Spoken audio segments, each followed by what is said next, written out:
안녕하세요. 카이스트 마미손입니다. 제가 전교 1등의 공부 방법이라는 영상에서 이야기했듯이 각 과목별로 공부 방법이 달라야 한다는 사실을 모르는 학생들이 많은데요. 오늘은 그 여러 과목 중에서 수학 과목의 공부 방법에 대해서 이야기해 보고자 합니다. 이 방법도 제가 나름대로 많이 노력해서 찾아낸 비법입니다. 자, 그럼 제가 찾아낸 수학 과목의 최고의 공부 방법 드디어 공개합니다. 두구두구두구두구두구두구두구두구. 자, 다른 과목과는 달리 수학은 건물을 짓듯이 1층부터 차근차근 체계를 쌓아가야 하는 과목인데요. 예를 들어 사칙 연산 같은 거는 실수 없이 제대로 할 줄 알아야 되겠죠. 그 이후에 하나씩 차근차근 쌓아가는 과목입니다. 우선 고등학교 수학을 예로 들어 설명해 보겠습니다. 고등학교 수학은 수학의 정석이라는 아주 유명한 수학책이 있습니다. 우리나라에서 몇십 년 동안 최고의 베스트셀러로 자리 잡고 있지요. 고등학교 수학 과목에는 여러 종류의 책들이 많이 있습니다만 그래도 이 수학의 정석만한 책을 찾아보기는 힘듭니다. 수학은 가장 좋은 책 한 권만 가지고 공부를 하면 됩니다. 즉, 고등학교 학생이라면 수학의 정석 책 한 권만 있으면 됩니다. 다른 수학책은 필요가 없어요. 그래서 이 수학의 정석 책을 사서 처음부터 정독을 하면 됩니다. 수학 과목은 좋은 책을 골라서 글자 하나하나 100% 이해하면서 정독하는 것이 아주 중요합니다. 제가 이 수학의 정석 책을 이렇게 가지고 왔는데요. 각 단원별로 처음에 이런 이론을 설명한 부분이 있습니다. 이 부분을 읽으실 때는 한 문장 한 문장 100% 이해하면서 정독해 나가면서 읽어야 됩니다. 물론 100% 이해해야 되고요. 속도는 중요하지 않습니다. 여기서는 빨리 읽는 게 중요한 게 아니고 천천히 읽어도 상관없어요. 100% 이해하는 게 중요합니다. 만약에 이게 읽다가 도중에 이해가 안 되는 부분이 있을 수 있죠?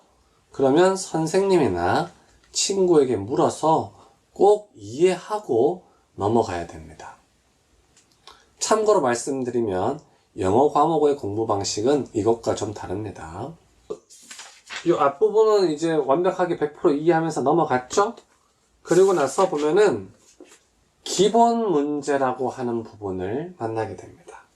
이거는 이제 일종의 예제 같은 거죠. 근데 이 예제를 진짜로 문제를 풀려고 하는 학생들이 대부분입니다. 그런데 그렇게 하면 안 돼요. 왜? 시간 낭비가 됩니다. 우리가 이제 공부할 게 많죠? 수학만 공부할 게 해야 되는 게 아니죠. 영어도 공부해야 되고 국어도 공부해야 되는데 수학만 공부할 수 없잖아요. 그래서 공부 시간을 최소로 줄여야 됩니다. 그래서 이 부분은 실제로 문제로 푸는 게 아니라요. 자, 우선 포스트잇을 꺼냅니다. 포스트잇으로 요 모범 답안 부분을 이렇게 우선 가립니다. 100% 다 가릴 필요는 없어요. 중앙에 이렇게 메인 부분만 이렇게 가려서 대충 못 알아보게 이렇게 가리면 됩니다. 그리고 나서 기본 문제를 읽죠? 이 부분도 천천히 정독하면서 읽어야 됩니다. 그리고 요 밑에 보면은 기본 정석이라고 해서 일종의 힌트, 여기까지 다 읽어야 됩니다. 힌트도 읽어야 됩니다. 읽고 나서 똑똑한 학생이라면 이 문제는 어떻게 풀어야 되겠다. 감이 바로 빡 올 수가 있어요. 자, 앞에 우리가 이론 설명을 쭉 읽었죠?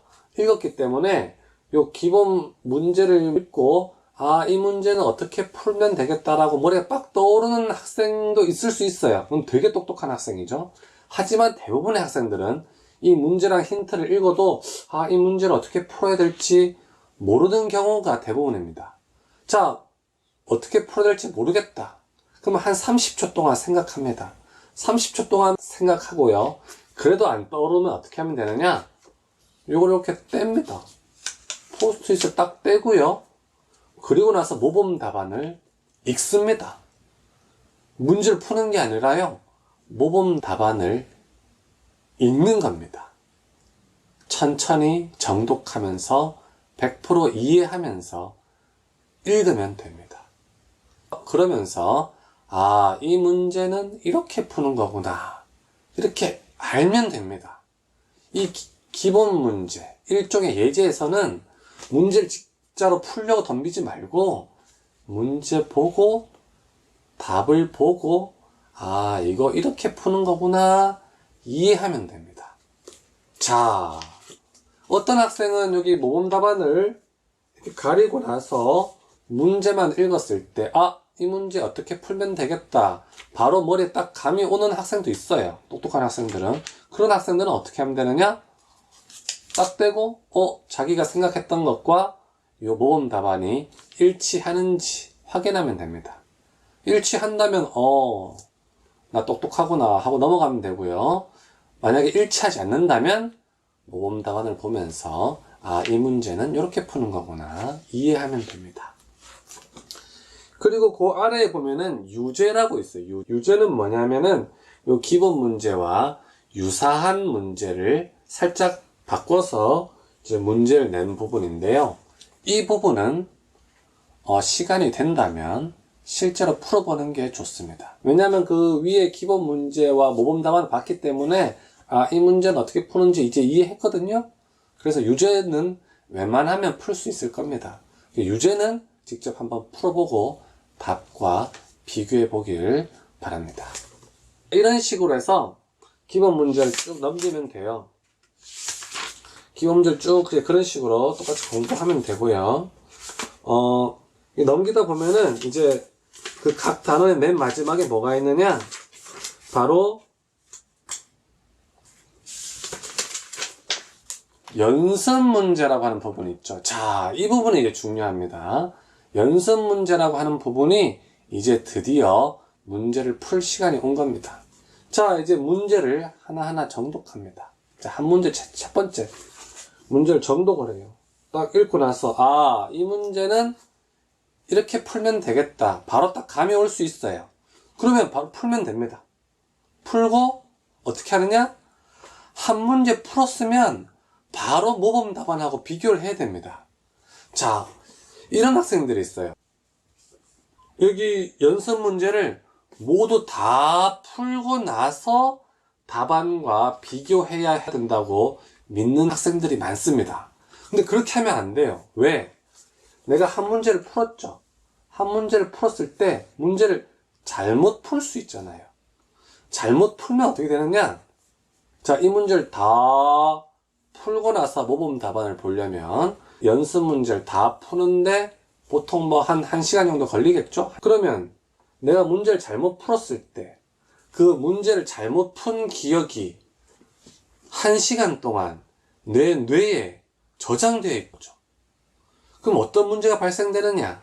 나중에 똑같은 문제가 시험에 나왔을 때 또 잘못된 방법으로 문제를 풀게 됩니다. 왜? 그 잘못 풀었던 그 기억이 1시간 동안이나 뇌에 저장되어 있었기 때문에 그게 쉽게 안 지워져요. 그래서 어떻게 해야 되느냐? 한 문제 한 문제 풀 때마다 답안하고 비교를 해야 됩니다. 그렇게 해야 내가 이 문제를 잘못 풀었을 때에 그 잘못된 기억을 바로 지워버릴 수 있어요. 그 잘못된 기억을 바로 지우고 제대로 된 문제풀이 방식으로 뇌에 입력해서 그 방법을 기억해야 됩니다. 그래서 한 문제 한 문제 풀고 답안과 비교해 봐야 됩니다. 그리고 이제 문제를 봤을 때 어떻게 문제를 풀어야 될지 방법이 떠오르지 않는 학생들도 많이 있겠죠? 그러면 딱 3분 동안 생각합니다. 이 문제 어떻게 풀면 될까? 딱 3분 동안만 생각하고요. 3분이 지나도 내가 이 문제를 어떻게 풀어야 될지 모르겠다. 그러면 답을 봐야 됩니다. 바로 답을 보고 이 문제는 이렇게 푸는 거구나. 모범 답안을 보면서 이해해야 됩니다. 그렇게 하고 넘어가야 됩니다. 그리고 여기 문제를 풀 때에 맞았던 것은 굳이 표기할 필요가 없지만 틀렸거나 또는 어떻게 풀어야 될지 몰라서 답안을 봤던 문제들 있죠? 그런 문제는 별표로 표기를 했다가 나중에 시험 공부할 때, 복습할 때, 그때 다시 봐야 됩니다. 자, 수학 과목은 이런 식으로 공부를 해야 됩니다. 요약하면은 앞에 이론 부분과 기본 예제는 기본적으로 정독을 한다 이렇게 생각하시면 되고요. 연습 문제에서 실제로 문제를 푸는데 한 문제 한 문제 문제를 풀 때마다 답과 비교를 해야 됩니다. 그게 핵심입니다. 자, 이런 식으로 수학 과목을 공부하시면 아마 수학 성적이 많이 향상될 겁니다. 자, 그리고 아마도 학교 수업은 교과서나 다른 책으로 아마 진도를 나가겠죠? 그래서 수학의 정석책은 뭐 독학을 할 수도 있고, 뭐 학원을 갈 수도 있고, 뭐 과외를 받을 수도 있습니다만, 진도가 뭐 다르게 되겠죠. 그러면 이 수학의 정석책으로 나가는 이 일종의 과외 학습의 진도는 어떻게 나가야 되는가? 여기에 대해서도 고민을 하는 학생이 많을 겁니다. 우선 수학의 정석책의 진도는 학교 수업보다 한 2주 정도 빠른 것이 가장 이상적입니다. 대부분의 학원에서는 쓸데없이 너무 빨리 선행학습을 하고 있죠. 이것은 학습 효과는 고려하지 않고 학부모님들의 불안감을 조성해서 돈을 벌려고 하는 상술입니다. 그래서 수학의 정석책은 학교 진도보다 2주 정도 빠른 것이 가장 좋습니다. 자, 선행학습에 대해서는 제가 다음번에 한번 기회 될 때 좀 더 자세히 말씀드리도록 하겠습니다. 자, 오늘은 수학 과목의 공부 방법에 대해서 이야기해 보았는데요. 그 중에서도 고등학교 수학 책을 예를 들어 자세히 설명해 보았습니다. 아무쪼록 공부한 학생들과 학부모님들께 조금이라도 도움이 되었길 빕니다. 그럼 다음 영상에서는 영어 과목의 공부 방법에 대해서 한번 설명해 보도록 하겠습니다. 그럼 다음 시간까지 안녕!